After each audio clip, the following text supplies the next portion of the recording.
Yo, what's good? Welcome to Observing the Process. Before we start, I'm hoping you can help me out by supporting the show. You can rate and review it on iTunes, Stitcher, or wherever you listen. You can share it with your friends, you can blog about it, or discuss it on your own podcast. If you're watching on YouTube, you can subscribe to my channel and like this video, or you can support it directly. You can do this by going to my website. I'll leave a link in the description. Thank you for supporting the show. Listeners like you make it possible. Today on the show, I had John Sawchak. John is a good friend who is actually the man responsible for inviting me out to China. He moved to Beijing recently, so we caught up to see how things are going with his new job. Please give it up for John Sawchak. In the land of China, people hardly got nothing at all. No possessions? And in China, they never go to church. No religion too? Or do magic. Well, it's easy if you try, Nick. 2, 1. Okay, we're live. Beijing John. What's going on, Beijing John? How you doing, buddy? Pretty good, man. I'm in Shanghai for a couple of days on business. Yeah. So it's good to catch up.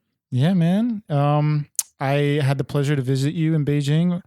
Oh, that was right before the 70th, the big birthday for China. That's why. Well, then I came down here to sort of get away from all that. Oh, yeah. You came like right out. I guess I saw you so quickly after. Mm-hmm. Yeah, that was pretty cool. So much as your second time on the show. And back then when you came on, you were leaving Shanghai, and now so much has changed A lot since. has, yeah. A lot. Yeah. So now you live in Beijing. Mm-hmm. And what brought you there? Well, when I talked to you last time on the show, I had just finished up in Japan. I came here for 2 months to sort of figure out the next step, and was looking for work in Shanghai. And that didn't really pan out, but that worked out for the best because I sort of got sort of the job I was looking for in Beijing, which is a big change. But I went to Taiwan for a month for my visa trip. And then I went home for the summer, and then I just moved to Beijing like 3 months ago.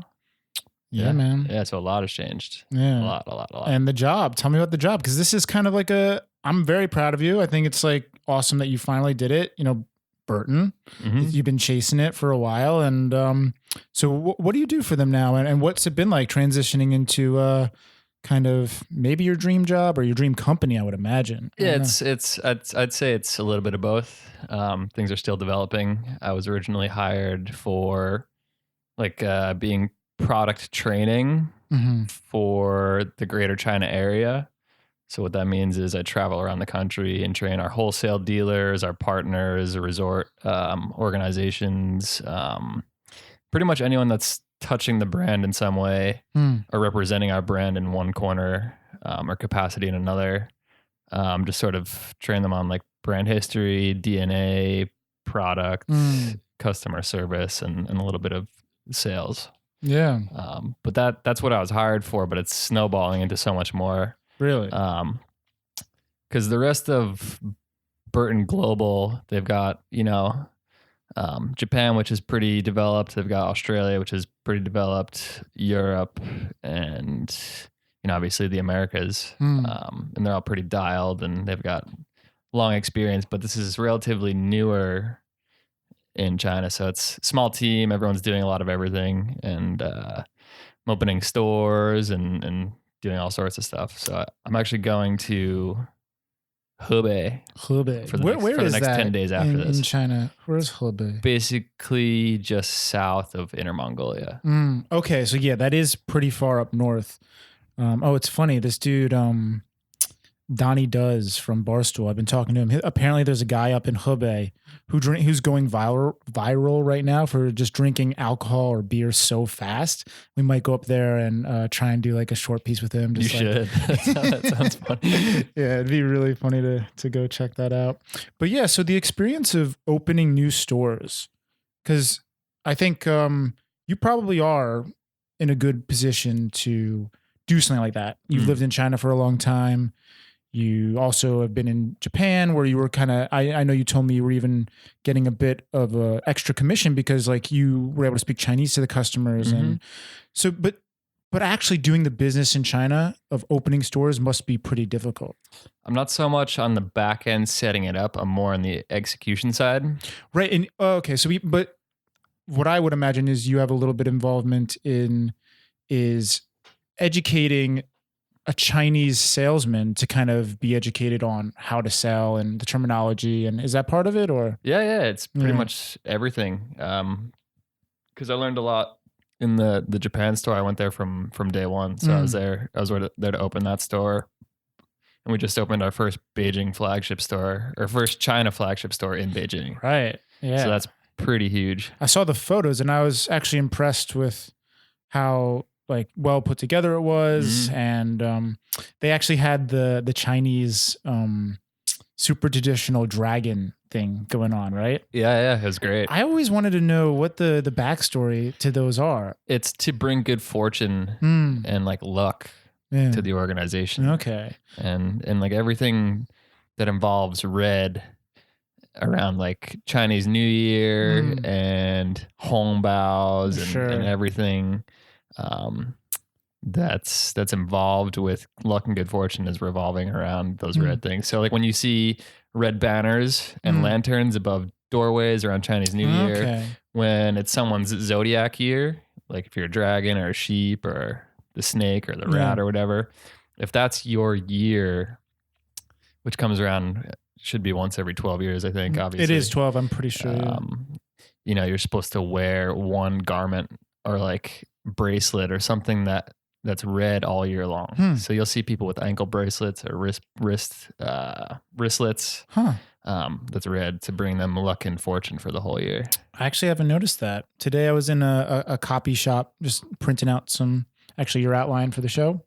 And I saw a calendar for this year's it's the year of the pig right now. Such a funny photo of they had these like 3D like images of, you know, just bricks of renminbi cash, like, you know, a stack with some pigs. It was just the way they laid it out was actually so cool and reminded me of like, you know, maybe a Palace ad. You know what I mean? You know, the way they do like, definitely like Windows 95 and so that's more bronze, but yeah, I thought it was so cool and it gave me inspiration. Maybe I'll do like a t-shirt out of like just like a pig and the money. I don't know. I thought it was cool. Yeah, it's cool.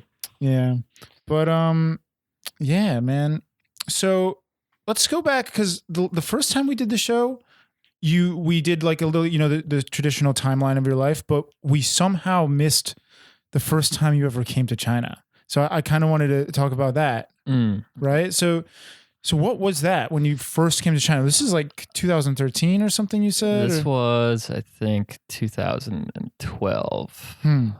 Something like that, 11 or 12. Yeah, it should be 12 because I was just before I was going into my senior year.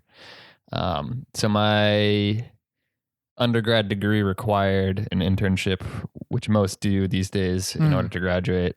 So I was taking an international business curriculum, so I figured might as well do it overseas in a place that's got a bright future ahead of it. So China was the obvious choice for me. So I did my own research. You know, I found a program and signed up and bought a flight. Basically, it was a ripoff, and the program I wouldn't change it. Yeah. The program was a ripoff. Yeah, I mean, there's a lot of companies that do like overseas exchange internship placements, I guess you would call it. But the place I chose just had a really good marketing front, but a really bad operations. So externally, it was pretty awesome. Yeah, my first time in China, I didn't really like it, but I wouldn't change it for the world. I mean, it was a good experience, and when you're young, the things that are sort of, what am I trying to say? Like, when they don't go right, it teaches you like what you don't like and what you know, like what to look out for. You need to the comparison I see is like you kind of need to fail to even understand what failure is. So yeah. But yeah, my first time in China, I actually hated it. I was living in an apartment. It was a 2-bedroom apartment with like 8 people. And like we were crammed into these 2 rooms. 2-bedroom apartment with 8 people? Yeah, like probably 7. So this is the program that took care of all of this for you. Yeah, exactly. And they arrange your accommodation. Okay. So they arrange your accommodation and they place you in an internship. So I was living in an apartment with 7 people, and I got placed in a really sort of not great company. It was like an Israeli consulting firm, and I didn't really do any research before I came. I just sort of hopped into it. I didn't like really do my homework about what working in China was like. I figured I would just, it was only a 2-month program. Yeah. So I showed up to my first day at work, and I'm wearing a suit and tie. My first time really ever working in an office environment like that. At least it was like 40 employees, and I was the only Westerner besides the boss. So they sat me down for like 20 minutes, give me sort of a company overview, and they were like, all right, find us some US leads, some US clients. I was like, okay. So I just sat down and I did that for like 2 weeks. There was, I asked for some guidance, but like typical Chinese fashion, they'll like say, oh, okay. And they'll just like write you a message on WeChat. And then, like they don't really talk face to face. It's all on WeChat, even though you're sitting right next to each other. But anyways, so I did that for 2 weeks, and then I was talking to someone, and they're like, oh, let me just introduce you to so-and-so. At the time, it was Amelia Renshaw, I think is her name. Amelia used to have like a jam and chutney. She used to make jam and chutney and sell like small batches. So it used to be part of like a small food conglomerate. Shout out Spread the Bagel. She was part of that. Yo, they make the best bagels in town. So I always get confused between them and Sumerian. But anyways, so this your homegirl, she makes Spread the Bagel. Yeah, so someone introduced me to her, and right on Josh on Road, there's like a place called Studio 5, and there's these 5 badass ladies who all ran small businesses out of it. And it's still there too. One was like a fashion company. One was like a design company, I think, at the time. It just cycles through people, but there was a couple of ladies that stuck, and one lady made cupcakes and lollipops. We made jam, chutney, sausage. They were making bagels, all sorts of stuff. And they all had this like they all pooled together on a space, and it moved around a couple times. I forget the name of it, but basically I was just helping out with like daily operations and production and deliveries, and I was pretty much a messenger boy, running around the city, taking taxis, dropping off stuff, collecting invoices, making payments.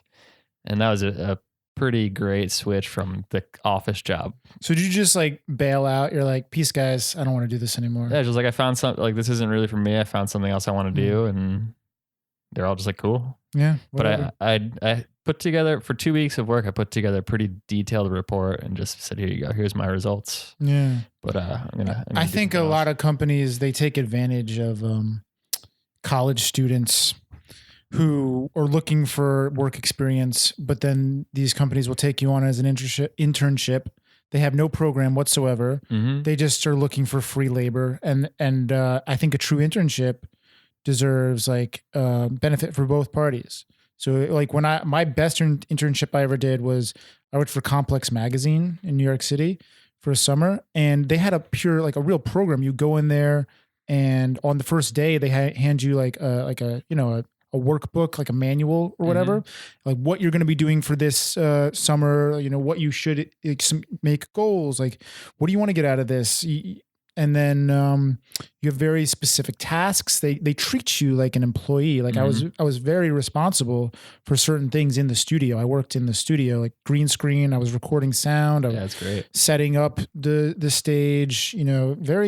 You're actually accountable for things.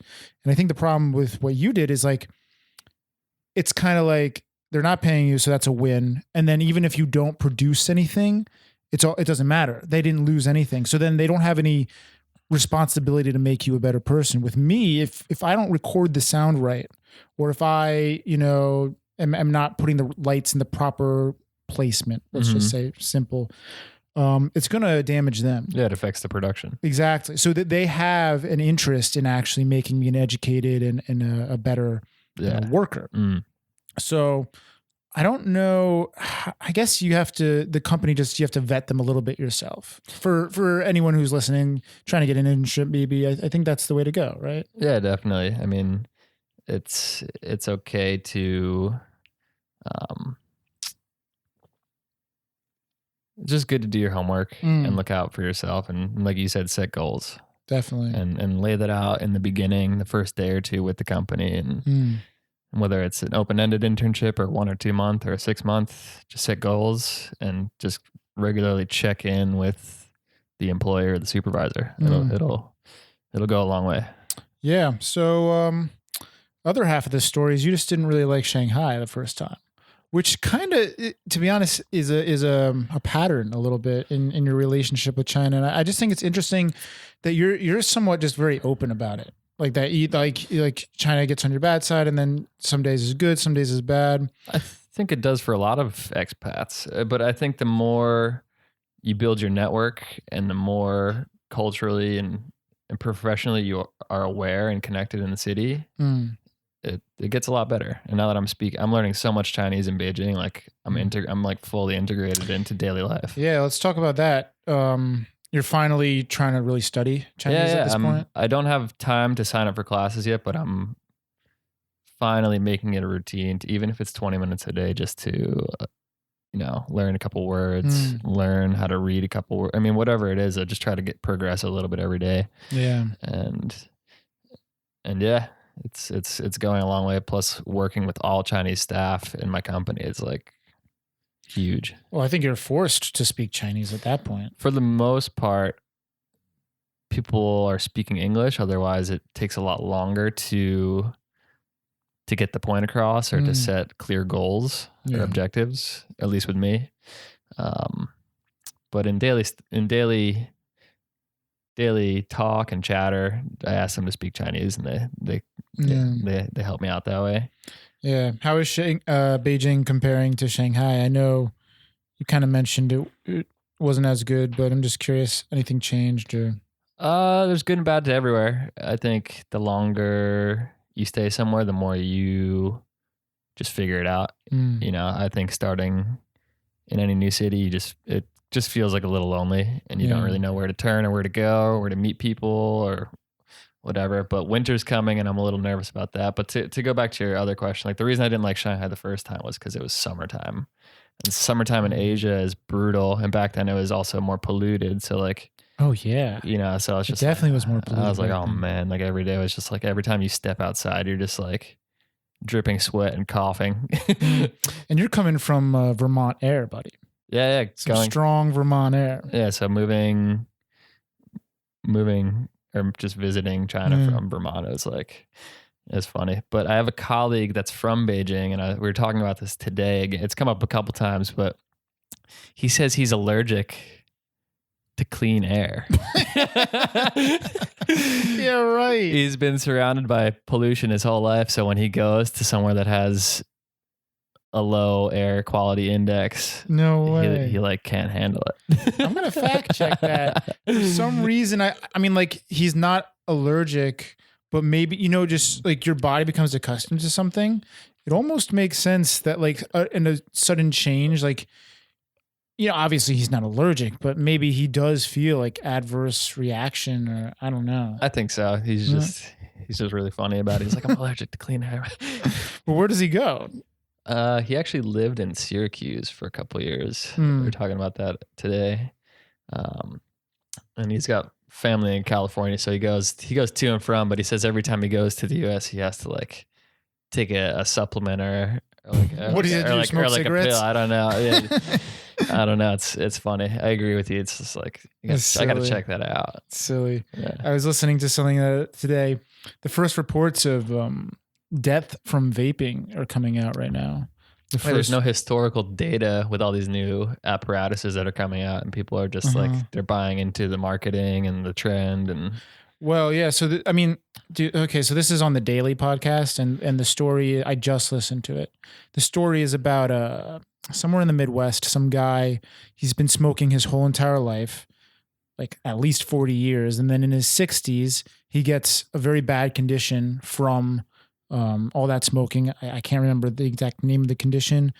And then so he takes up vaping, and then months or maybe years pass after vaping. It does help him quit smoking, but he's vaping, and his family feels like, oh yeah, like this is better or at least neutral to your body, when compared to smoking. He ends up dying from the condition. And after doing autopsies, a lot of doctors are reviewing it and showing clear signs that are a little different from smoking than rather like just a traditional death from smoking. In my opinion, this story is kind of bullshit. Like the interviewer the whole time or part of the time is at the end. Like, do you think he would have died if he didn't start vaping? In my opinion is he would have kept smoking and like he probably would have died. Right. So I don't know. But at the end of the day, it is super interesting to try and figure out like what the long-term effects of just vaping would be. Because like usually people are picking up vaping because they're quit smoking, whether it's been a couple years of smoking or decades of smoking. I don't know how many, there must be some kids today who are picking up vaping without smoking. It's cool. Because it looks cool, stuff like that. Another thing the article said was fake cartridges were part of the problem. Like buying, not fake, but not like from a retail like a Walmart or a Walgreens where this guy was apparently buying his stuff from.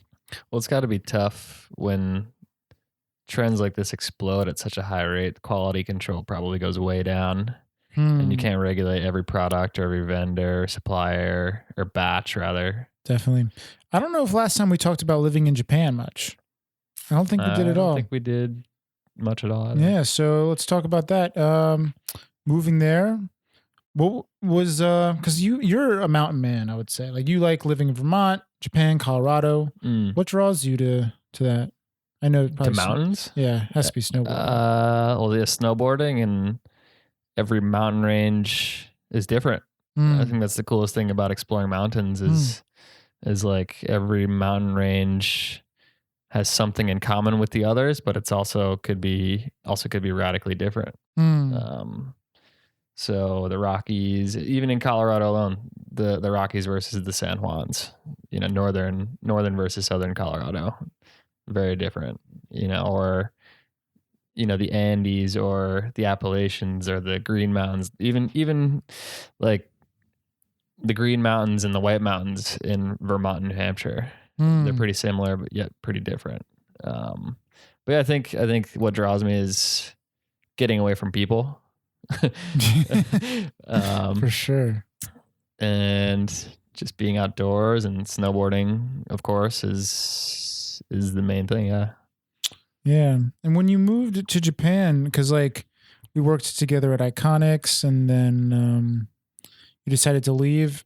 How much time off did you take in between that and moving to Japan? I can't remember what the timeline is, because like I ended up visiting you and I know it was 2017. Almost, yeah, I know for a fact it was 2017. How much time did it take off in between? Well, I've had like a couple patches where I've just sort of traveled in between. Right. I guess my real question is like the process of moving to Japan. Like, what was that like? Like getting that job. So the way I got to Japan, like how did you even like? What did you network to get out there? Like, did you know people? Did you? Well, this is the beauty of Shanghai and China in general. And you sort of mentioned this, I think, with Johnny Tang. Like, you find yourself in situations here that you would never find yourself in anywhere. Like, you'll be in a room with someone you would have never met otherwise. So anyway, I had dinner with the founder of Iconics and the APAC manager for Burton, and we shared a taxi back to my neighborhood. I got his email just to keep in touch, and I emailed him I think 2 or 3 times over the course of 2 years. So like, what's going on in Japan? What's going on in Japan? What's going on in Japan? And the first couple times he's like, nothing. And the fourth time he's like, actually, we're opening up a store in Japan. So I kept in touch with him for a couple of years, and had one interview with the guy who's sort of heading it all. His name's Justin Grover. Shout out Justin. And I had one interview with him, and I told him I was just finishing up at Copper Mountain in Colorado. Right. And he's like, okay, so you did do Colorado in between. Yep. Yeah, that makes sense now. Yeah. Yep. So I told him I lived at Copper Mountain, and I'm looking for the next spot. And he's like, all right, you're hired. Pretty much when I told him I was at Copper, he's like, you're hired. Yeah. Because he's from Australia, and he lived at Copper for, I think, 15 winters. That's so a long so he had stint. that sort of bridged the gap. And he didn't have to think about it anymore. He's like, all right, this guy likes snowboarding. Yeah. But yeah, in between, when I left China the first time, I went to Colorado for a year. I did 6 months at Copper and 6 months in Denver. And then I moved back to, what did I do after that? I don't even know. It's all sort of blurry. It blurs, and that's part about you, man. You bounce around so much, and I think I really don't know many people that have like.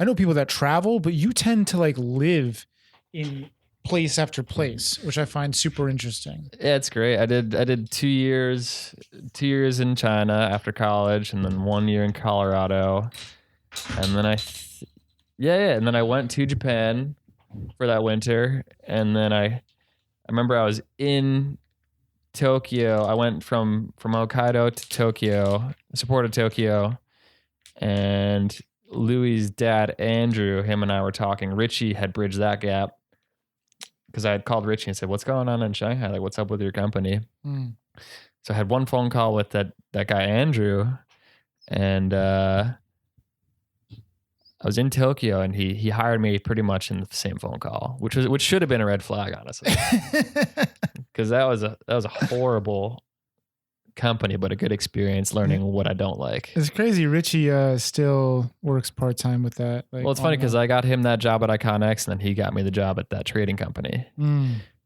But anyway, I was in Tokyo. I had a phone call, and he's like, all right, you should come here as soon as possible. I was like, that night I bought a flight back to the US. I flew home that next morning.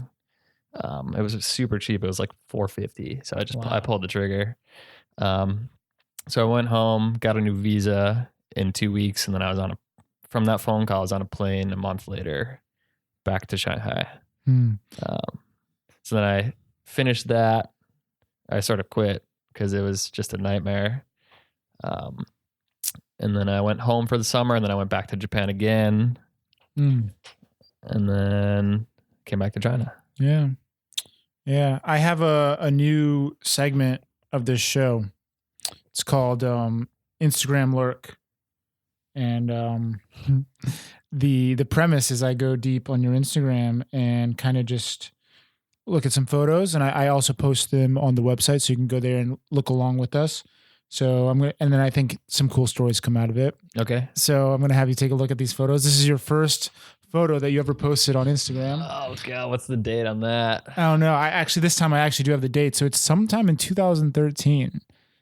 Oh God. So do you even remember the photo, first of all? I do, yeah. I mean, that's one of my favorite spots on Lake Champlain. Yeah, so tell people a little bit about Burlington and Lake Champlain, and because we both went to school there. Northeast USA is absolutely gorgeous, and specifically our college town where we went. Lake Champlain is not close enough to be one of the Great Lakes, but it's on that same scale. Lake Champlain is massive. It goes pretty much from the southern part of Vermont and New York all the way up to Canada. So it's massive, and that little pier, I would always ride my bike down there and just sort of enjoy the sunset if I was by myself. So that's right when I had gotten a smartphone.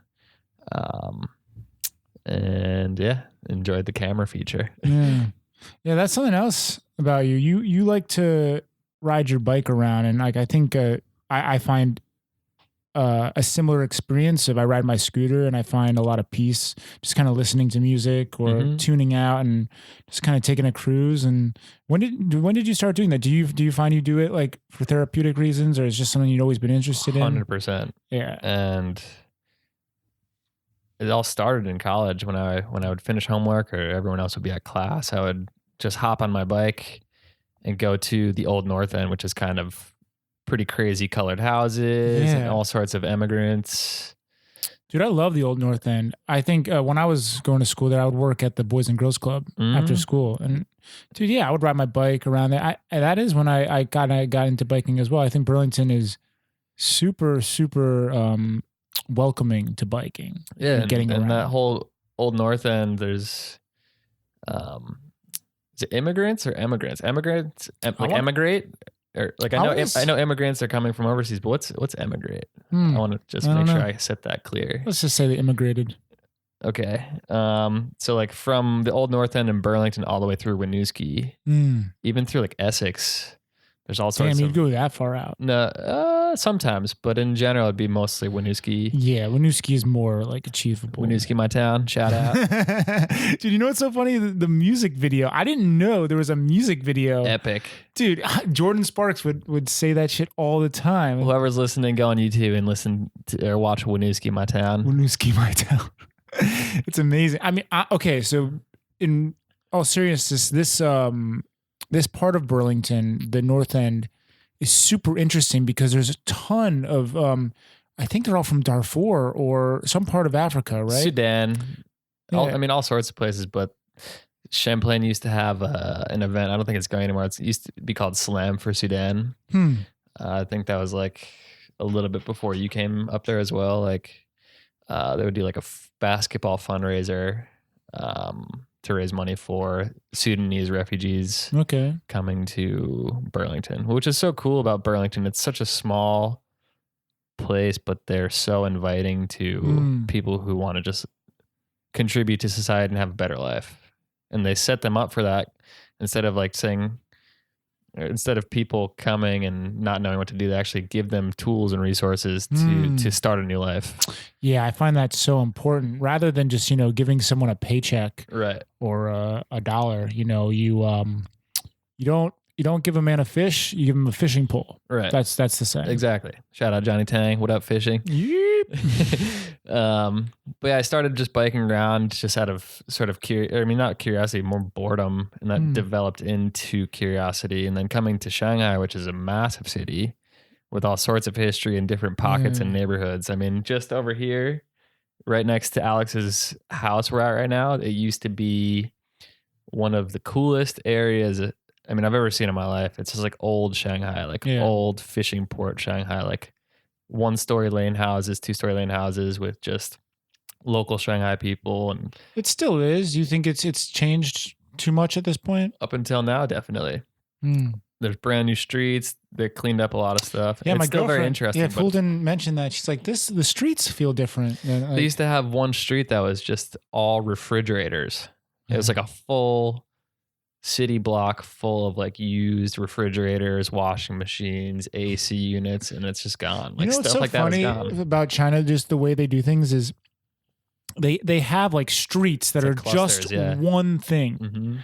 Like near your old place on Xinjiaolu, it's like just hardware and bolts and screws. Like there's a whole street, every single store is the same item or category.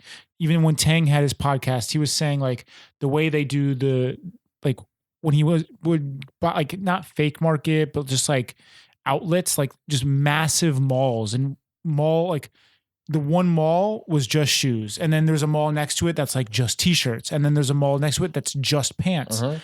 And it's so different than the way like in America we do in like a small town, or like, I guess that kind of proves my point right there. I'm not living in a small town here in China, but in let's say even in New York, they don't do this like districts of items. Like, you have like a kind of like just a community and there's one of everything you need in that community. And here there's a street that just every single store, and it just seems so counterintuitive to me to have like everything in one area. I don't know. Well, the thing about competition is it actually drives more business. When you have all your competitors next to you, people naturally flock. Right. Everyone knows where to go to get that item. That part makes sense to me, that like everything is in one space. Right. So everyone's going to go to that one section. But and I guess with a booming like internet is probably more important than brick and mortar right now, like Taobao. So if like maybe they're getting all their stuff from some city in who knows where, China, it's coming from the middle of China, or it's coming, stuff might be even being imported into China to sell now. So, Could be, yeah. so it's easier maybe to just have like that industry on one street and everything's being shipped there. That's like the only reason I can think of as to why. Yeah, it could be. I don't know. China's sort of a collectivist society, so having other people around you that are doing similar stuff is, I think, kind of natural. Yeah, that's a good, like, yeah, you have your homies, like you talk shop to your neighbor. Yeah, like, kind of. Yo, is like the Magnum P31 selling this week? Yeah, exactly. But it's just stuff like that that's just sort of changing in these bigger cities, is like all that really interesting stuff that I used to like to bike through and see and just admire is still there. We just have to dig a little deeper for it. Yeah, I've been going further out, but even when it's not as like tight knit, and it's not like as a cluster of stuff. It's like when I go further out, I see interesting construction zones, and I've had so much fun just like you just ride your scooter into these construction zones, and they don't say anything, and like sometimes they'll be, well, what are you doing? And I just want to have a look. Oh, okay, you just want to have a look, like go for it. And you can just see some cool stuff, and you get some weird faces looking at you. It's just a fun experience. Do you ever see the guys that used to make popcorn in those like turnstiles? Yo, Theo has a video. Like I was on his shout out Theo. He has a really good a YouTube channel where he vlogs, and his most popular video is of these bao mi hua, like popcorn machines. So of course, you know how to say that in Chinese. That was one of my friends. Alex loves popcorn. Yeah, this is one of the first words I learned how to say. You should ask him for that video, and you should post that, because I'll post it in your blog on your blog post for people who are listening. If you want to see, like, you go ahead, tell people what's up with these popcorn machines. So these guys used to sit on like these little stools on any given corner, and they had these hand cranks that would, like a circular hand crank that had a bag attached to the end of it, which was sitting over like a coal bucket, and they would just turn these like kettle corns and until they just like all of a sudden it's like, I don't want to scream into the microphone. It's like, boom! And just all of a sudden, this whole vat of popcorn would just shoot into like this burlap sack, and then they would just dump it out into smaller plastic bags and give it out. Yeah. And the first time I saw it, I was like, holy shit. Yeah, you're not exaggerating. It's literally an explosion. Like, it's like a gunshot. If you didn't know what was coming, like if you're walking down the street, you would have thought a gun went off down the side of the road. So there used to be like this guy who would make popcorn on my street corner, and this other guy that had a whetstone that would just sharpen knives, and like they're like my homies. Yeah. I'd pass them every day and just like would give each other the head nod. Did you ever think when you were a kid you would be like a part of a Chinese community in China? No, like, that's the coolest. That's the coolest thing about living in China versus Japan is like, especially in Beijing, like the biggest difference between Shanghai and Beijing is like Beijing locals are super welcoming, and they see you sort of as an equal almost, whereas like Shanghai, you're just another person. Like Beijing people are pretty cool. Oh, that's a good way to look at it. I think to my understanding, Shanghai Run are super money driven. Yeah, totally. And it kind of like will take away from wanting to get to know you on a personal level, and Beijing is maybe a little more on a people level. Yeah, Shanghai is more, it's fast paced. People are more money oriented, whereas Beijing is a little slower, and they just like to do what makes them a little happier and just what they like. That sounds like it'd be up your alley though, because like you appreciate that mountain lifestyle, and I mean you're not going to get away from the people in any city in China, but you know maybe a little bit more. I think that's my favorite part about living in Beijing so far is just the people. I mean, I actually have like good Chinese friends there already, versus Shanghai. It's like a little bit harder to crack into that sort of. It's just harder to make friends in Shanghai, local friends in Shanghai. Definitely. Jay Meter's episode, which is coming out soon, it'll be out by when this comes out. He has, I didn't know this, but like he has a very serious story about how he came to meet his friends in China. This is on the podcast, so everyone knows, but his girlfriend committed suicide Jay Meter, when he was here in China, and to help him through that process, Boss kind of like took him in as like a really close friend to help him get through it. Cause like there's very different culture when it comes to a funeral. So like Boss went to the funeral with Jay to explain like, oh, this is why they're burning the paper now. Like, and it was a tough time for Jay to go through something like that. So apparently like to become friends here in China, like you have to just, it has to be a serious thing that you go through, or like a serious connection. You don't just become friends. Oh, even if we both skate and we see each other at the Well, I park. was gonna say, especially if you don't skate, it's like, how do you meet people and connect on that deep level? It takes time. Whereas skateboarding is sort of like almost an immediate foot in that door to friendship. But that's pretty heavy. But I understand, like,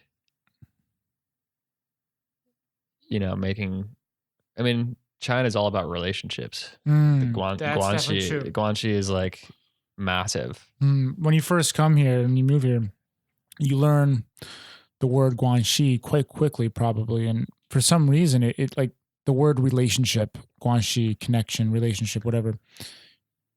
They use that word so much in business and just daily. We don't use that word often in English. For some reason, it is such a big deal, and I think I've become a better person in a way. I think more about, and I learned it the hard way. Like I have been negative in the past, or too snappy, or too quick, or and after being in China, and you learn like maybe you should slow down a little bit more in some senses and develop more of a relationship with the person that you're working with, or not everything is just a means to an end. Yeah, certainly. That's like a life lesson. And I'm learning a lot more about this living in Beijing, like especially working in an all Chinese employed company. It's like I'm learning a lot about the mindset of people in China, and it's great. Yeah. And finally, even 4 years into it, I you learn up to a point, and then you sort of plateau unless you have that opportunity or that outlet to really dig deeper. It's easy to not focus on it. But now I'm actually really into like becoming more integrated into Chinese culture, which it took me moving to Beijing to sort of reach that aha moment. Yeah, and I think the language is the first step. Are you trying to learn characters, or are you just Yeah, I think that's one of my biggest things. Yeah, good, because when I for about a couple months I learned like 200 characters. I just got super into it. I was like excited about it. I was writing them as well, which helped me so much. I'd say 2/3 of his vocab and then 1/3 of his characters. Definitely. Just like spoken versus. It's fun. It's fun, but it's a full-time job for me. Once it starts to click, at the beginning it's like chore, and then once it starts to click, it becomes a little more fun. Maybe I should get back into it. Just like not even look at it as a like. But the difference between Shanghai and Beijing is Shanghai on a daily level, you're not forced, or you don't even have the opportunity to use it, because people are naturally going to reply in English here, which is Beijing. If you make that first effort, they continue in Chinese, even if they know English. Yeah. Something else I noticed different. I couldn't believe Beijing happened to be more expensive. I didn't get it. Like, how is, you always think like Shanghai has to be the most expensive city. Like everything but taxis is pretty expensive. Yeah, that's so bizarre. Taxis in Beijing are pretty cheap, which is rad. Yeah. I mean, taxis in China in general are just super cheap. Like literally a third or a quarter of the price compared to New York City. When I first moved to Shanghai, though, it was like really cheap, and now it's like almost doubled. Not doubled, but it's gone up. But anyways, we digress. We started this combo at Instagram Lurk, and we're going to show the next photo right now. This is nothing. Tell me about this. What's up here? Oh, that's a throwback. Oh, man. What year is this taken in? Describe, for people who can't go to the website, what are we looking at right now? Photo is March 2013. In my backyard, we built a mini ramp. My 2 dogs are chilling on it. Is this Jersey, or is this? That's my childhood home, which my parents still live in today, almost 35 years. But my 2 dogs are chilling on the mini ramp. think it was like, so that's 2013. We built that in, what year was that? It was sometime in high school. I'd say probably, fuck, I don't even know. It's way back. Either way. Probably, I would say like 07, 08. Okay. No, even You're like so lucky you got to build a mini ramp in your backyard. Like, it's still a dream of mine to have a backyard mini ramp. So my brother and his friends, my brother brought some blueprints offline of like a ramp that someone else had designed. And they went to Home Depot and bought all the 2x4s. But like there was a kind of disputed new house going into my neighborhood. It was like suburbia. There's every house is, probably 50 meters spread apart. You respect that. You respect your neighbors. But they squeezed in a brand new house in between two houses right by the entrance to our neighborhood. And everyone was kind of salty. This happened to me as well. Yeah. They like my neighbors flexed on us by building an extension. It was really annoying. Mm-hmm. So to retaliate, we took a couple pieces of wood and put that ramp together. I think it was all the sheet, all the plies that went on top. I don't know if it was the other way around, if we had bought the 2x4s or the plywood, but either way, it was half bought, half funded by, half supplied by this new construction zone, and put it all together. We threw in some concrete blocks in the ground, some big cinder blocks, and threw up a mini ramp. But it's crazy. So this is the funny part to it, is they put some final primer on it, or a sealant, to keep the wood from rotting. The seal you put on it. So we put this. I don't even know what you call it, but anyway, we put the final touch on it. The final, the final coat, the coat of sealant on it, and it was so slippery for like the first year. For a year. So if your front truck went a little bit off angle, you were doing a power slide and you were eating shit. Jesus. But we had put up. Can I see that again? Are there posts? There are posts on the back. Yeah. No, so they're right on both sides of where the flat ground comes up. So like there's a post by the trash can, and those ran across almost the whole length of the mini ramp. And we had screwed down a big tent above it to sort of have a roof over it. And the day we put it up, I'm not kidding, the day we put it up was because there was a storm coming in, but the day we put it up, that storm had went from like a category 1 hurricane to like 3. And it ripped the tent out in 10 minutes. Jesus. So like we had put up this big tent to sort of cover it up, and it ripped it out. The aluminum legs just collapsed. But anyway, my dog on there, Zoe, the bigger one, she passed. Shout out Zoe. Yep.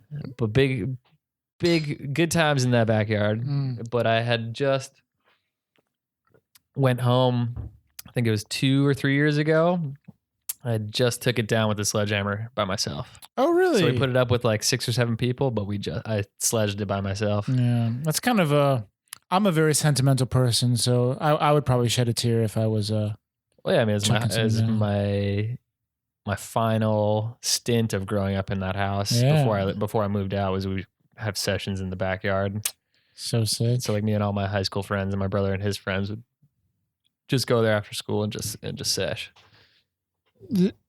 How'd you get into skateboarding? I don't know if we talked about that on the last one. My brother, 100% my brother, him and his friends. I mean, sort of classic little brother story.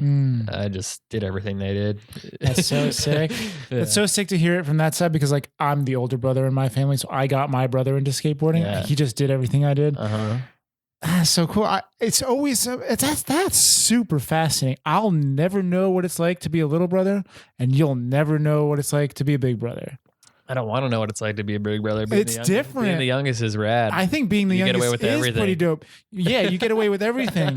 My brother got away with so much shit.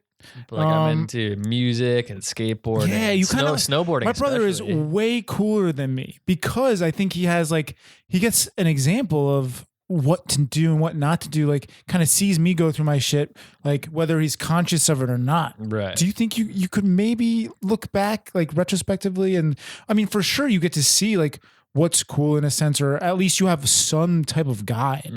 That I've never thought about that. I'll never know what it's like to be a little brother. Like, well, yeah, like him and his friends were, like Jackass and CKY, and skateboarding and snowboarding and just other music and all sorts of shit. Paintball guns, pellet guns, and everything under the sun, you name it. I guess your older brother has to be kind of a cool dude though for you to benefit. I'd say he's all right. Yeah, because What's up, Brett? Because if he's a nerd, then maybe you'll become a nerd, I guess. No, and then, he was far from it. But I'm not saying like your situation. I'm just saying like in general for this this theory of mine, like the younger brother has it easier. It only works if the big brother is a good influence. Yeah, it's just different. That's all. Yeah, that's so cool. You had a backyard mini ramp though, because damn, I never had one. I never had a trampoline. Closest thing I had was. But you can see on that mini ramp. So there's an extension, right? I do see the extension. Can you see the roll-in on the opposite side? So there's a roll-in. No. There was a roll-in to the side that doesn't have an extension. So it's like I think that was a total stoner move. You put the extension on the wrong side. Oh yeah, you should have the. So you roll and you have all the speed, but you just go to a normal size quarter pipe. Whatever. He wasn't thinking long term. He's not here for a good time. He's not here for a long time. He's here for a good time. Right. All right. Let's move on to the next photo. This one is a little not dear to my heart, but I've just heard stories. So I don't know if there is a particular story you want to tell about this photo. God, junk. Oh my God. That's sentimental for me. So explain to people what the photo is and a little background. There's a franchise in US, Canada, and I think Australia predominantly called 1-800-GOT-JUNK ? And shout out Joe Master. He was a guy I met in Champlain. I was just talking to him one day. I think he was like a junior at the time. I was a freshman. I was like, dude, I'm looking for some work. I need some money, dude. I'm poor. I'm a poor college student. He's like, all right, I got you. And he introduced me to this company. Basically, you throw on a uniform and you're a professional garbage man. You drive around a dump truck and clean up people's houses. And so what that could range from is like the worst one I did. Well, actually, the first day I was on the job, it was a 16 hour day. We went to like a 3 or 4 story Victorian mansion out in like Milton, Vermont, which is like sort of central northern. And the first thing we did was carried a cast iron bathtub from the 3rd or 4th story. Jesus. Through a cast iron. It was like 5 or 6 of us carrying this like 700-pound bathtub through this narrow like stairway. And then we did that from the top floor all the way to the basement. I sledgehammered apart 2 like super well put together like oak pianos that were sort of rotted. And that took alone like, I think I still have blisters from that 10 years later on my hands. So swinging a sledgehammer for like 10 hours. Jesus. But anyway, so got junk. You could clean anything out from like Victorian mansions to like, I cleaned out like a meth den. You serious? Yeah, like South Burlington. I cleaned out like a meth lab. Jesus. So their top, it was like a 1-story house with like a basement. And the first story was like where they cooked all their shit. And then their basement was literally knee deep in garbage. Oh my God. It's a finished basement too. So there's carpets and walls and closets. Hoarder stees or just meth straight heads? up meth heads. Oh my God. And there was like dead cats in the garage. Dude, it was honestly, What? I got super sick because I didn't wear a face mask for like the first half hour. I was sick for like a week. Rookie. But anyways, so getting to the best part about the job is the idea is you recycle, and reuse or like put stuff into other people's homes instead of throwing it out. So I would literally, you would throw out you would go to the dump all the trash, then go back and pick up all the donatables or the resellables. So I would drive around Burlington and just furnish, especially around when August came around, when people were moving into their new apartments for the new semester, the new year. And I would just sprinkle trash around Burlington on people's porches, couches, furniture, side tables, TVs, you name it. I was a glorified trash man and semi famous among our group. That's the story I'm going after, because I've heard about this from other people. Just some like loony looking dude driving around in this massive dump truck, just giving out shit. And like shout out Quillen. Yo, Quaid. Oh no, sorry. Wow. Quillen. So Another Q Quillen name. George dealing with the Q. Him and I were freshman year roommates, and then after that we were literally neighbors for 3 straight years. Huh. He lived on Bradley 1 year, sophomore year, then the house literally right next to his original sophomore house, and then right on Southwood. So there's all like this little cluster. So basically, we would bring stuff back to my house, and we'd break it or be finished using it, and then I would drop it off on his front lawn. And he would always have an accumulation of just our leftover goods on his front. Wait a second. There was 1 year where we did Tour to Burlington. And before I get into the story, can you explain to people what Tour to Burlington is? Because I love Tour to Burlington, and it's like a thing that's passed down from generation to generation, or just year to year. Like I think it was John Like and a couple of the other dudes in his grade. They were professional partiers. They knew they created so much stuff that we still have. Like when me and my friends still meet up, we still do like Thunderstruck and all sorts of stuff. Dude, Thunderstruck is do you think they created that? No, but stuff like that. They keep that stuff. They keep the stoke alive. Because that's legendary in Burlington. But they created this thing, and basically it's like it's a marathon. It's not a sprint. You say this so seriously. We'll say not just like a drinking event. Yeah, it's basically a glorified drinking event where there's like 10 stops around town, and every stop, everyone's on bikes or scooters or whatever you can find that has wheels. I saw electric longboards, skateboards, scooters, unicycle 1 year. All sorts of stuff, and it could be anywhere from like 70 to 150 people, dude, just mobbing from one house to the next. So the foundation of the event, though, which I think is so cool, is maybe 5 to 10 houses volunteer to host and provide an amount of alcohol that will suit 100 people to drink at that house for maybe 10 to 15 minutes. Oh, yeah. And then you'll go from house to house. And where I was getting at when I started this is 1 year, I don't remember the name of the house, but I believe it was like your grade of friends who hosted, and it was my first house and my first time ever doing it. And what I get introduced to is they open up the garage door, and all of a sudden we're just smashing stuff. Dude, Kobe. Yeah, it was Colby's place. Colby, Erickson, Truslow. The Dude Ranch. Shout out Dude Ranch. Shout out Dude Ranch, because this was my first experience at Tour to Burlington, and the reason why I remember this, maybe they got all of the junk that we smashed from Junk. I think some of it was. Actually. It might have been. And dude, this was so sick because it was just mayhem. Like everyone, like 20 people out of the 100 were unleashed into this spot, and we're all just like breaking stuff and just being like rowdy, like college kids, and it was just. Dude, it was a legendary time. Were you there the next year too, where they rigged up like 6 or 7 bags of wine on a string? And is that the same year? Yeah, I think it was the same year. I think it was inside the garage, and you like drank it as if it was a cow. You know what I mean? So they strung up like 6 or 7 bags of wine on a string across the garage, and they covered it with like a bed sheet that they spray painted like spots of black on to look like a cow and its udder. So like they like clothespinned or like stitched up the bottom of it or something, and they poked holes in it so like the spout of the bags of wine would come down, and people would have to slap the udder and then drink from it. But at the same time, they had like 15 blunts going around the whole garage too. Yep. And there are people that could smell that from like downtown. And that's like 8 or 10 blocks removed from downtown or something. Oh my God. I didn't partake, but I just admired and just it was a funny time at Tour to Burlington.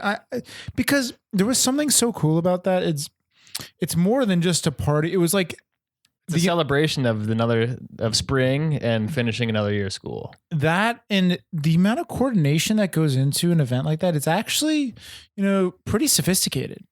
I wouldn't go that far. I would go that far. Okay. I'm being a little. Everyone chips in $5-10 every participant, and you have 10 groups of 10 apartments that have enough space to host that many people. Okay, not sophisticated. What I'm going at is it's cool that you can get like a group of college kids to actually pitch in when traditionally it's kind of hard to gather money from a bunch of broke dudes and women. So I think that's cool that everyone does want to participate and wants to get involved with something like this. I mean, if you don't want to get involved in something like that, I don't know what else. Yeah. I don't know what else to say. What else is going on? Yeah, but that's a good event. Yeah, Tour de Burlington. Legendary. Yeah. Keeping on with Instagram lurk, I got another photo I'm going to show you, and we're diving into a different era of your life. Oh, Pat Dodge. What's up, Pat? So Pat was the reason I came back to China. He had done an internship the summer after me, and we sort of transitioned into his position as he was transitioning out. And one of our first things we did together, this photo is of Pat and two young Chinese girls. There's this woman somehow that Pat got linked in with. She was like some sort of education coordinator for her little group, and we're trying to get them to skateboard. But she took us on this crazy, weird excursion to Shanghai Stadium, and we went rock climbing with these little kids, and then afterwards we went and I think finger painted and like sang songs or something weird in their like daycare center. And this is a Pat and these two young girls. It's like my third or fourth day back in China. Wow, it's super weird. I think it's cool that Pat introduced you to a new, more positive side of China, I guess. And a cool, what just speaking off of what you just told me, what was I going to say? Just the weird things that can happen in China. Like somehow he gets linked in with his parent who has kids, and because you're a foreigner, like maybe they want to learn English and you get to experience something weird, like going on this rock wall. And that's what I think is cool about that story. Yeah, it's cool because Pat introduced me to Icon X, and I introduced Brian, and then you and Richie, and it's cool to see that Pat honestly is the reason that me and Brian are still here. That's what's funny. It was weird. You came here before anyone, and somehow you got reintroduced into it again through Pat. And then Pat had a lucky draw because I told you yes, a lucky draw is true. Yeah. I sought this out to come here for my internship, and I had to pay to do it. Yeah, that's wild. The year after I did that, Champlain College started offering. They had this massive donation called the Freeman Grant, or from I think his last name is Freeman, and they started a new business grant with all of that, and basically they send 15 students to China every summer and sponsored flights. Housing. That's amazing. You had the foresight to want to go to China, and then this grant comes along. Maybe there must have been talks of it, or in like the college community, like, oh, China. No, I think just listening in class. I listened a lot in class. Because I never went to class distracted. I always went and focused, which is something I think a lot of college kids kind of don't do. I didn't. Yeah. I did not care. I totally took China came up a couple times, and that's interesting enough to go. But anyway, so this Pat had the opportunity to go with the school with a group of 15 or so people. Yeah. And that's still going to this day, which is amazing. Yeah. So I actually got involved with them, and like I try to introduce them to companies they can have internship placements or whatever. Pretty awesome. Yeah. Surprised it's still going on today. I don't know if I'm surprised, but it's pretty cool that like that tradition, because it's introduced so many people to China. so many people that like would have probably never wanted to go. Like for me, it had a ripple effect beyond just the students that Champlain was sending to China. The ripple effect is me, who I didn't really have an interest in going, but I did end up going because I hadn't been granted an opportunity. It's like, dude, you want to fly to China and a job for a year? Sure, sign me up. Let's go. Yeah. Yeah, Pat Dodge. Shout out, Pat. And he's at Burton as well too. Do you talk to him much or? Not so much. I don't really get on Instagram too much. I get on like once or twice a week, but I'll give Pat a call soon. Let's talk about this next photo. This photo I can relate to, and maybe we can share some memories. Oh, the indoor park. The indoor park. That was probably still till this day one of the coolest projects I ever worked on. So the skate company we've mentioned a couple of times, Iconix, was focused around teaching kids, and we gutted a beer warehouse, an old beer warehouse. I was going through photos that Kleiber gave me. Shout out Brian. Oh yeah, that's a super. You gutted a beer warehouse. This is just a couple months before my time. Just a couple months. So this photo, pretty much up until those windows in the back of the photo, was filled to the brim with stacks of beer, like pallets of beer, and baijiu and hongjiu, huangjiu, all sorts of alcohol. That this whole is about 650 square meters or something, filled with alcohol. We gutted it, redid the floor, took some old ramps that were from a German founded trade show called ISPO. It's one of the biggest outdoor trade shows in the world. And we took those ramps, threw them in there with a new floor, and started teaching kids how to skate in China. That's what's awesome about that ramp? It's still to this day, that mini ramp is one of the best mini ramps in China somehow. Like, yeah, I'd transportable say. And I wouldn't go that far now since they're building more parks, but at that time, what was that, like 277 weeks ago? Jesus. I don't even know how long. Well, it's like probably 4 years, 5 years. 52 times 3, like almost. It's about 5 years. Yeah. A little more than 5 years. But yeah, I think Brian had just fallen in that park because before we redid the ground, that was super crusty and dusty. And no matter how many times you swept it, it still got filled up with dust. Yo, the amount of times I swept that fucking place, I don't even want to know.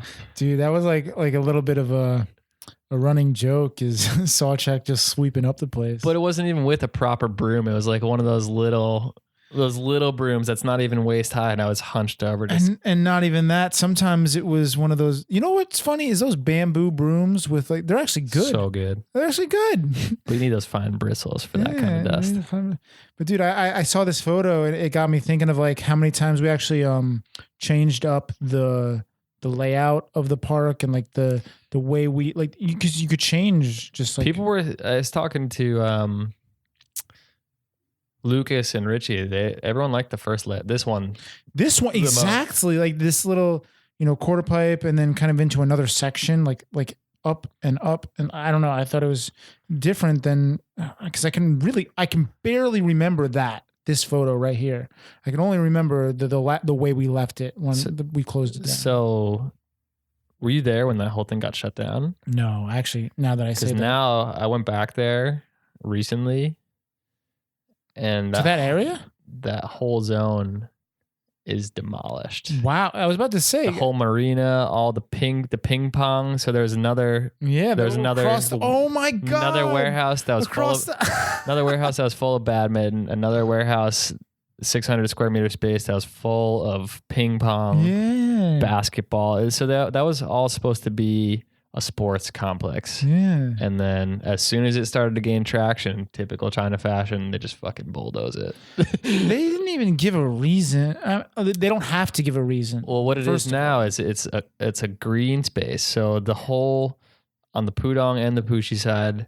So that's what that means for everyone that's listening is like the east. So the city is split in two by a river, and both sides of it on the waterfront are now a massive bike path. So that from that space all the way up to North Shanghai on the river is all park and green space. That's amazing, though. Actually, It's really nice. I haven't. I now that I think about it, I literally have not been down in that area since probably 2016 or 15. Before it gets cold, you should do the whole bike path. You should do it on the east and the west side. There must be spots down there too. And even on the east side, if you go up past like the Pearl Tower, both sides have so much going on. Up that far, I have, and it's been amazing. There's like so many cool spots, and the path is nice, and they're really taking care of museums, F&B hubs, parks, all sorts of venues. Like it's pretty. I mean, that's still why Shanghai is one of the coolest cities I've ever been to. Is because it's always developing, right. which is a blessing and a curse, but. Right. Speaking of growing and developing, like the spot that we're going to get dinner at, I haven't been there right after this. I haven't been there in probably a year. I'm hoping it's still there. I think we've been there before. Do you know the spot that's kind of close to here? It's not Shanghai. It's more like spicy Sichuan. You know that food. one Chinese restaurant? Which one? You know that one Chinese restaurant in China? No. I brought you there is what I'm saying. Is it the wonton and the pork cutlet? No, it's not that. We had Gambian sujido and we had some other fire dishes. Anyway, my point is I hope it's still there because stuff is coming and going these days. And yeah, you never know if it's going to be there. You never know.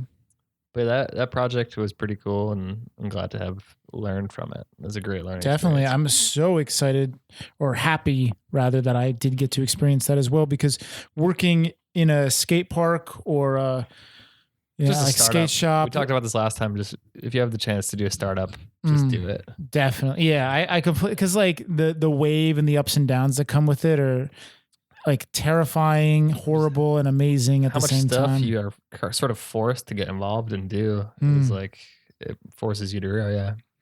Definitely. Is that the last photo? Oh, you got you got me going down memory lane. Okay. Dude. Okay. Let's turn it up a little bit. I can, let's see. Oh, okay. Here's a good one. Andy Mack, same space. You and I went to the airport, picked up Andy McDonald, who's longtime pro skater. Yeah. Probably one of the most straight, clean cut dudes on the planet. But that's led to a great career. Very nice. Down with kids. Have you been back to that vegetarian restaurant that we went to? No. Super good. But it was just so funny. I remember just being at dinner with Andy Mack. It's so strange. Like just have this guy just chilling who's like a professional pro skater, and you're just kind of there. It was one of my first moments. Like, yeah, famous people aren't like anything different than us. Like you can just shoot the shit with a famous person, and it's totally fine. Yeah, it's again one of those things in China. It's like you're just in a situation like, is this real? Like, is this happening? Yeah, and it kind of, I think, makes you realize like you can do so much more than you ever imagined. I think so, and that's the beauty of living in China. Is there any other photos in there that spark a fond memory? I know you just kind of stumbled across that one. I never got to skate that spot. This is explain to people what that spot is, because it's super sick. This is in the financial district of town. It's shaped like a big magnet. It is a big magnet with like the blue side that I'm on is sort of not oververt, but it's definitely not like, it's not vert. It's like a little bit leaning over the place you came from. It's Brian just down below to the right side. I think taking a photo, hence the flash. But there's a clip of Ryan Sheckler, I think, doing a frontside flip or a kickflip fakie on it. Wow. The transition on that is super steep and super quick, and there's no flat in between. It's like literally one side to the other. Right. That's what people don't understand about certain stuff like that. Or if you don't skate, like you look at something that looks like a half pipe, I go, it's a half pipe. But a half pipe has like a proper, like scientifically mapped out area of flat that makes it easy to pump through. If there's not that, it makes it super awkward and difficult to get through. That's like a solid 3 or 4 meters off the ground too. And like, if you fall off the side of that, that's not fun. No way, Jose. Oh man, some of these photos are, wow. Yeah. Classic. Yeah, I went pretty deep through. not even past your Instagram, I realized I could go on your Facebook because I got you there. No way. You found the cigarette crane game? Yeah. Tell people about the cigarette crane game. So there's crane machines here which would normally be filled with stuffed animals. They filled it with just a bunch of cigarette packs. And literally the line to try this thing, there was like all these older Chinese guys just hawking loogies in line, just like trying to win a pack of cigarettes. One quiet at a time, trying to win it's like a 15-cent pack of cigarettes. It's if you silly win. though, because like the cigarettes are so cheap to begin with. Like, why not just buy? It's for the thrill of it. For the thrill, but maybe it was even cheaper than one quiet. I'm just saying that number because that's what I would imagine. Well, I think maybe it was 1 mile to play. The funny thing about China is it's like the littlest things can draw a crowd and stuff like that. There'd be definitely the littlest things can draw a crowd. That's so true. Just see it like I'm doing like solo casts every once in a while where I'll like just do one, just me talking on the podcast. And I have this story about how not the littlest thing, but like, you know how like someone could be like laying on the ground hurt or something and everyone will form around and no one will help them. They'll just lay on the ground and stuff like that. And or there would be a crowd forming. And because it's like you're seen like even if you're trying to help the person, you could be seen as responsible for the injury. Yeah, exactly. Which is kind of twisted. Very twisted. So that's what I'm going to try and talk about on the solo podcast, but I'm having a little trouble just talking one to myself. Do some research first because it goes way deeper than we could ever imagine. Yeah. And like that's why everyone has dash cams in their taxis and cars. That's a good point. Because people will, even if you're stopped in traffic, there'll be someone laying it like literally like roll onto your hood and then roll onto the ground. I don't know, even when your car is stopped, trying to fake an injury. It's crazy. Crazy. So for the rest of this trip, the rest of this Shanghai trip, what do you got going on? I know this is a short one for you. Yeah, I'm only here for 2.5 days, 2 days, 3 nights. Today I went to go train our T-Mall. T-Mall, for people who don't know, so is I'm trying online to train. shopping, right? I'm trying to train 7 people how to do online customer service, how to get people the right product, the snowboarding product, when they've never touched the skis or snowboard in their life. And that for me is like, today was pretty hard at work. Is it possible to hire people that just know more about the product? Like, is that just like it'd be too expensive or? No, I think we're just gonna have to support super heavily up until 11/11. Which is online shopping day. So we're trying to launch. That's coming up in like less than 2 weeks. So online shopping. Maybe 2 weeks. Online shopping here is huge. Hence the new online shop we're opening. So training these people that don't know anything left from right in terms of snowboarding product, especially the hard goods, board, boots, bindings. But I'm actually having them come to... I'm doing like a super clinic tomorrow per se. I've got like 6 or 7 of our dealers coming into one location, sort of like conference style. Probably have like 30 something people in one room, just talking about product. So that's kind of what my job is, which is kind of cool, I guess. Just making sure people know what's up. And then I go after that. Thursday morning, I fly to Beijing. Friday morning, I go up towards Inner Mongolia for 10 days. And then I go to Japan for a week for work, which should be cool. You got it going on, John Sawchak? Yeah, it's good, dude. I'm excited. Well, I wouldn't have come back to China unless it was for this job, I don't think. So it's kind of cool to be doing something I enjoy because I'm rediscovering China in a sense, and it's fun, especially living in Beijing. It's so different from Shanghai. That's awesome, man. I'm super excited to see what comes and definitely follow your story leading up to the 2022 Olympics because this is going to be huge for Beijing. Massive. It's just huge for China. Mm-hmm. I'm curious to see, especially with skateboarding, like you and Johnny Tang talked about is like how they're trying to train people is really funny. Yeah. It's just not natural in the sense of skateboarding. But what I found most interesting is Johnny's perspective is like, sure, 2020, the next Japan one. Olympics, like it's kind of like lost. Yeah. Lost. Like they are okay with it being a lost cause in a sense. Like we're not going to place, but you have another 6 years to train for, what is it? 2024.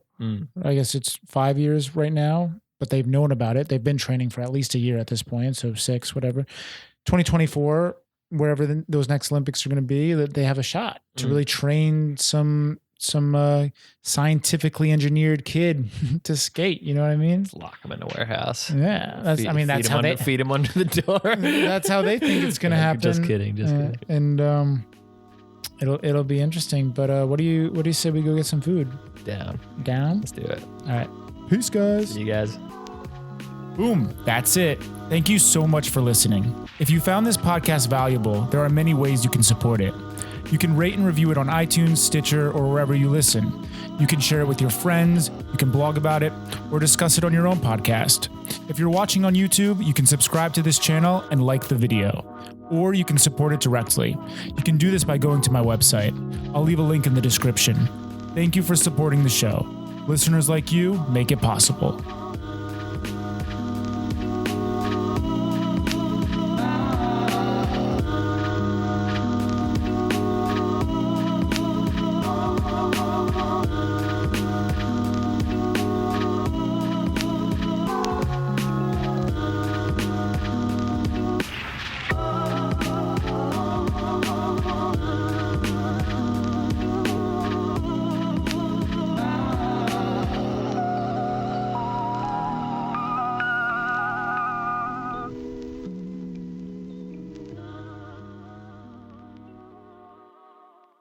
Also, if you enjoyed the intro and outro music, it was made by my brother, Danny Greenberg. You can go and check out his beats at soundcloud.com/estoric. ESTORIC. Okay, that's it for now. Peace.